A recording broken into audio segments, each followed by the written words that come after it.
seems like a lot saying 50 months and everything like that, but it's not really a lot, not at all, bro. It's not a lot at all. As great as his defense team was, Diddy, I think they missed the boat on his mental illness as an appeal to the judge's compassion and understanding. He admitted earlier that he was bipolar, so you need to lean into that because bipolar is exactly the behavior he exhibits. Diddy just got 4 years in prison, and now even his closest friends are abandoning him. His family left court smiling while he stood there alone. Reports say Diddy cried and begged the judge for mercy. But was this really the end of his power? This was a very long sentencing hearing which Sean Combs himself, once larger than life, was left begging for mercy, standing at the defense table, telling the judge that he's a changed man, apologizing for his behavior. But that request for a lenient sentence of time served was rejected by the judge, Arun Subramanian, who said it was insufficient to send the kind of message that he wanted to send, that violence against women must be met with real accountability. And so he sentenced Sean Combs to 4 years in prison. That's not as much as federal prosecutors here wanted. They wanted 11 years in prison, reminding the judge that Sean Combs has a penchant for violence and abuse. Nearly 2 years after the mansion raids and leaked tapes, Diddy finally got sentenced. He was once facing up to 20 years, but his lawyers fought hard for parole while prosecutors demanded 11. In the end, he walked away with just 4. Sean Diddy Combs will be sentenced to 50 months in prison. That is 50 months in prison. Far less than the 11 years requested, far more than the 14 months. He will not walk out of the door behind me in the courtroom today. He will not be a free man for 50 months. The judge says, which is a little shy of 4.25 years. This is a serious sentence that reflects the gravity of your crimes and conducts. He also said this is a hard time away from your family, but also notes that Combs will have a life after prison. Even after the assault video surfaced, some people still defended Diddy. But now, Cassie can finally breathe. Before sentencing, she told the judge she feared for her life and warned what Diddy might do if he ever got out. Cassie Ventura is moving forward. After Sean Diddy Combs was sentenced to 50 months in prison for 2 counts of transportation to engage in prostitution on October 3rd, his ex reacts to U.S. District Judge Arun Subramanian's decision in a statement from her lawyers. The attorneys tell E! News, while nothing can undo the trauma caused by Combs, the sentence imposed today recognizes the impact of the serious offenses he committed. They add, "We are confident that with the support of her family and friends, Ms. Ventura will continue healing, knowing that her bravery and fortitude have been an inspiration to so many." Ventura was in a relationship with Combs on and off from 2007 to 2018. In addition to his over 4 years in prison, Combs was handed 5 years of supervised release and a fine of $500,000. Ahead of his sentencing, Combs, who was acquitted on sex and racketeering charges during his federal trial, expressed remorse for, quote, all of the hurt and pain he caused others through his conduct in a letter to the judge. He wrote in the filing, obtained by NBC News October 2nd, "I lost my way. I got lost in my journey, lost in the drugs and the excess." 50 Cent also wrote to the judge, saying Diddy once threatened him and hasn't changed at all. He called Diddy dangerous, a man who only pretends to be different when he's caught. Judge Subramanian. Now, he posted this as a text message. I don't know if this was a text message to his lawyer, where maybe he was instructing his lawyer to write this letter to the judge. If you don't know, the judge is accepting letters in the case of the sentencing of Sean P. Diddy Combs, who's set to be sentenced tomorrow. And 50 Cent decided to write his letter to the judge as well. If you don't know, at this point, I think it's abundantly clear that 50 Cent is the baby father of the child that belongs to not only 50, but the woman that is identified as Jane Doe. That woman, I think we now know, is Daphne Joy. So Daphne Joy's baby daddy is 50 Cent. So maybe there's a reason and there's some relevance here for 50 to have somewhat of a letter being sent to the judge. Why? Well, one of the 2 victims, or the main 2 victims, which is victim 1 we all know is Cassie, but victim 2 is known as Daphne Joy. Who's Daphne Joy's baby father? 50 Cent. So he writes a letter and he says, "Dear Judge Submarinian. I've had an ongoing dispute with Puffy for over 20 years. He's very dangerous. Multiple times I have feared for my life. I think you should consider the safety of the general public, Your Honor, before unleashing him upon them. There hasn't been enough time for him to reform or make any adjustments, despite his trying to teach a class in it. This is how you know he actually wrote this. This is bad grammar. Despite him trying to teach a class in it. As you're already aware, the government has spent maximum amount of money on deploying federal agencies, which appear to be an army, in 2 locations simultaneously. Later, his sons, who's dealing with his own R-word allegations, claimed that the feds had hit the wrong house. Anyway, Diddy's only going to return to hiring more male speakers and keep most of the baby oil away from the general public, and babies need it. My Netflix doc on this scandalous subject is coming soon. The biggest shock came from Diddy's own kids. They begged the judge for mercy, calling him their hero. But what happened next stunned everyone. Diddy's children speak about their father at his sentencing hearing. And they honestly don't have a lot of time to say much, but they were given a little bit of time to say something. Quincy starts off by saying he's transformed. He will not jeopardize his freedom again. As his children, we wish to heal together. Next up is Diddy's son, Justin. I ask you to give my father a second chance. My father is my superhero. My father always told me to believe in God. Talk to my father every day, every other hour. Next is Christian Combs. I am the one who most resembles my pops, my mannerisms. My whole life I studied my dad up and down. He's the greatest man in the world, my superhero. He told me to treat women like a queen, and I do. I see in his eyes, as his twin, that he has changed. My name is Jessie Combs, and I am 18 years old, and she cries. When my mother passed away, I was just a little girl. I remember my dad sitting us down. It helped me survive when I just wanted my mom. My name is Chance Combs, his daughter. He's changed, and she starts crying. Sorry, he speaks with a clear mind. My name is Delilah Combs. We watch our 2-year-old sister. She cannot grow up fatherless. Honor, please, and she starts crying. Let us move forward, not as a headline, but as a family. The judge says, thank you all. This is important for me to hear. Right after sentencing, Diddy's kids walked out smiling. Reports say Diddy didn't even look at them. His emotional video and civil rights claims failed to save him. When he realized he wasn't going home, Diddy broke down crying in court. Cried a lot today. When his children were just sobbing, you could tell he was on the verge of crying. When they were begging, please give my father a chance, please show my father mercy.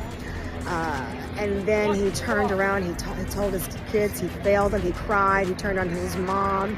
He said, I failed you, Mom, I cried. He kind of just exasperatedly put his head in his hands.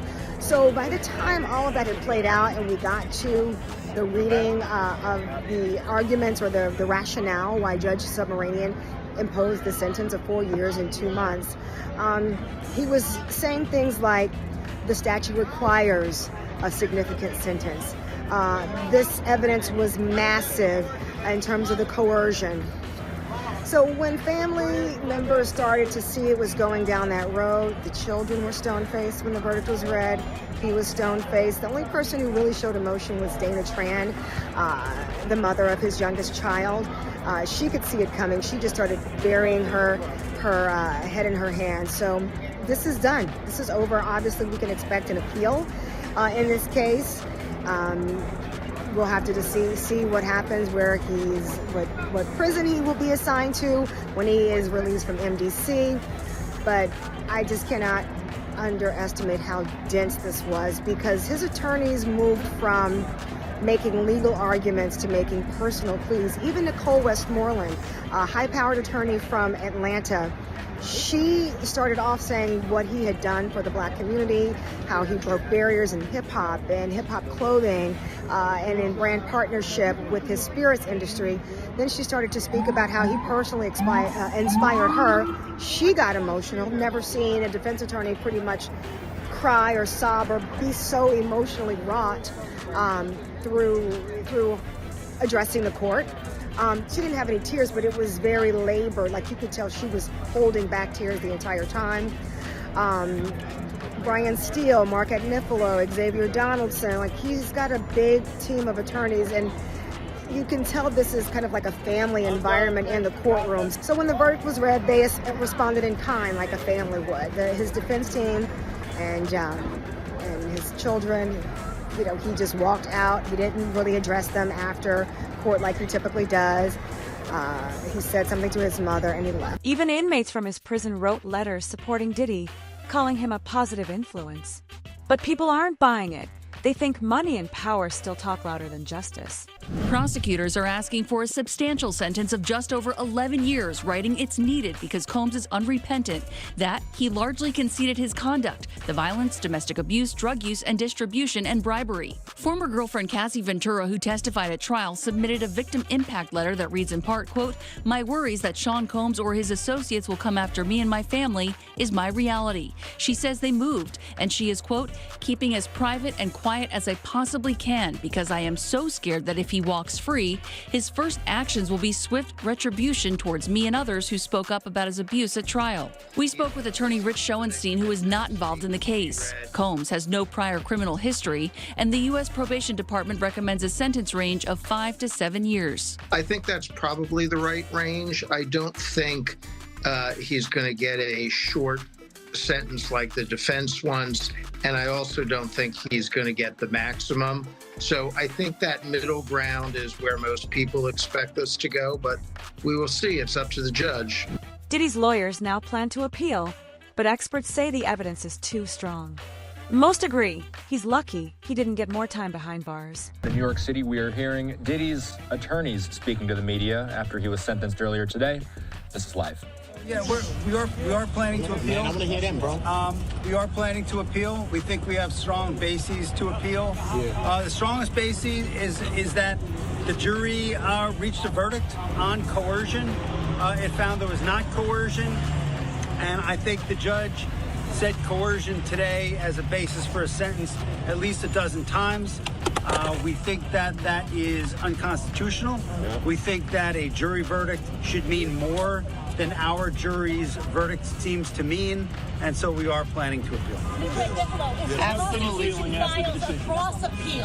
What would happen in that regard if they filed a cross appeal, and then could Sean Diddy Combs get a higher sentence? He would not get a higher sentence, and they're not gonna cross appeal. We're gonna appeal. We think we're right, and they'll respond to the appeal, and it'll be decided by the Second Circuit as soon as. Tell us about the conversation you had with your client after the sentencing. Consensual. The judge clearly thought the sexual encounters weren't consensual. Because he's biased. Make of his remarks. He's biased. If anyone, I'm happy to go. So we think that's just absolutely inconsistent with the jury's verdict. I mean, the jury's verdict was resoundingly clear. There was no sex trafficking. There was no racketeering. Everything was consensual. Everything was adult, which is why he was convicted only of the prostitution offense. What we feel happened today was that the judge acted as a 13th juror, one that we did not choose, and that he second-guessed the jury's verdict.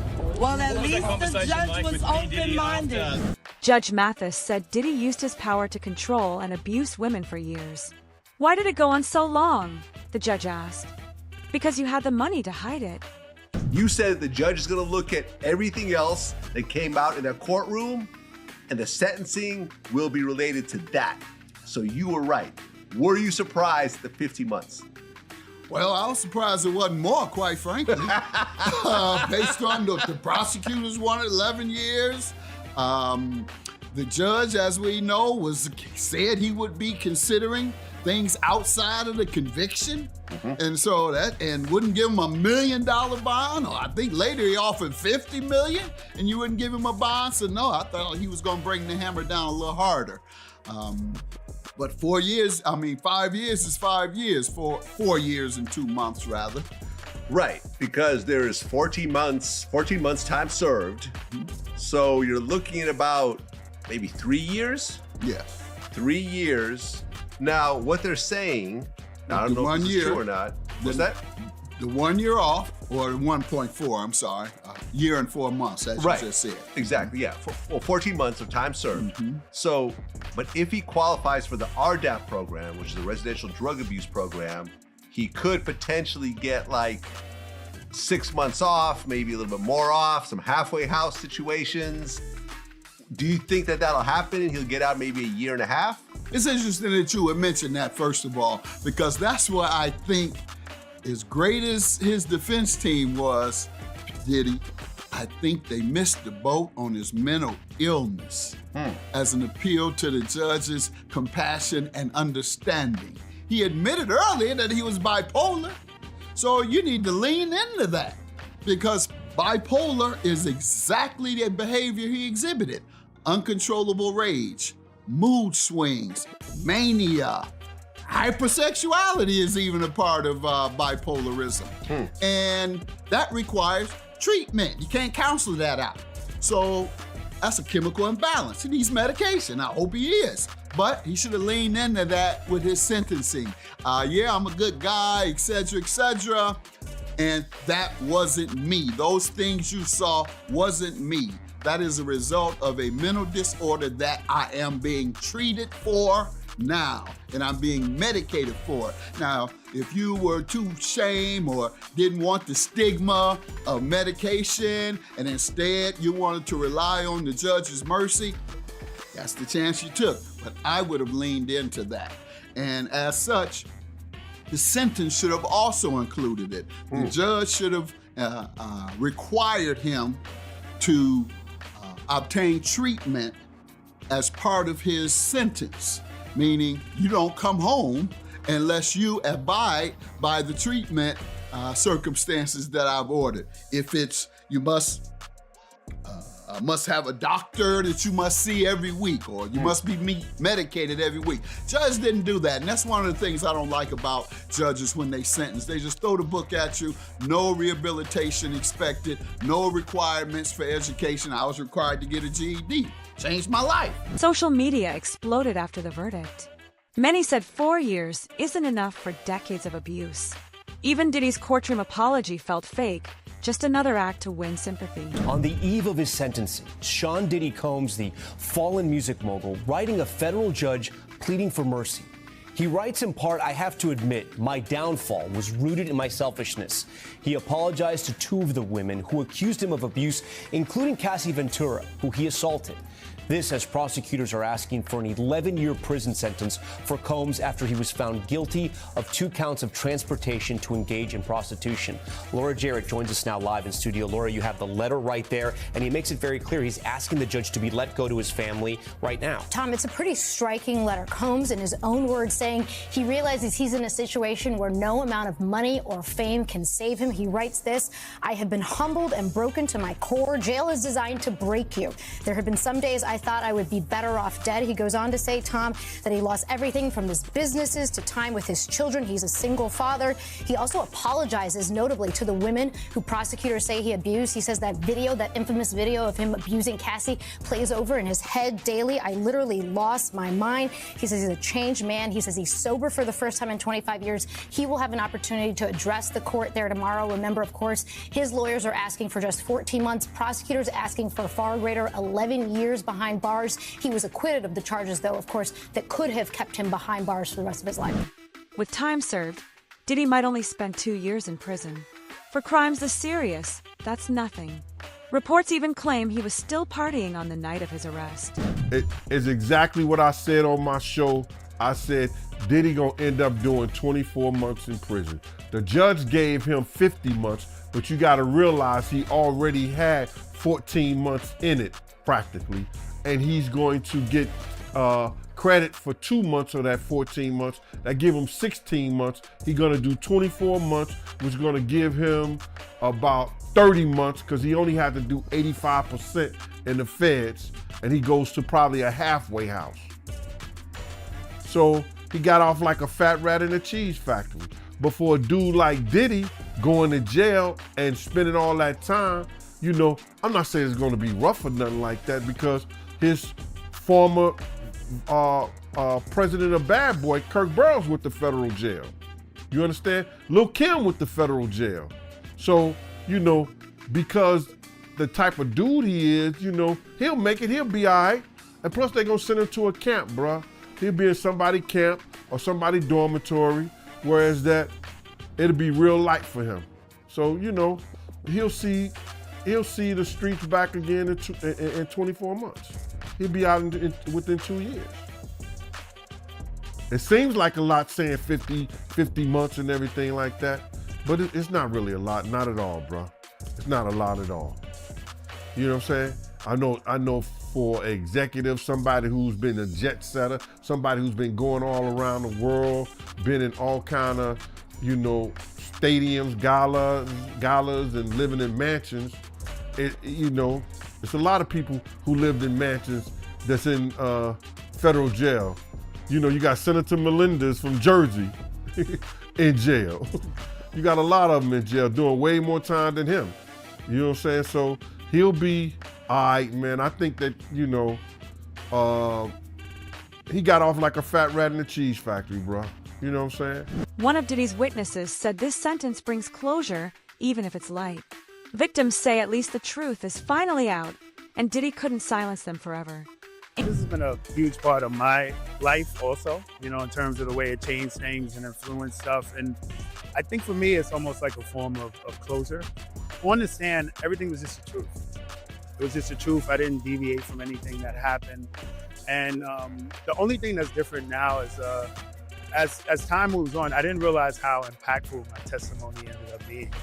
You know, a lot of people have said that my testimony could have been very influential in him getting acquitted and stopping the second and at least the RICO charges. So just understanding that I might have been that impactful is just kind of like a wow moment.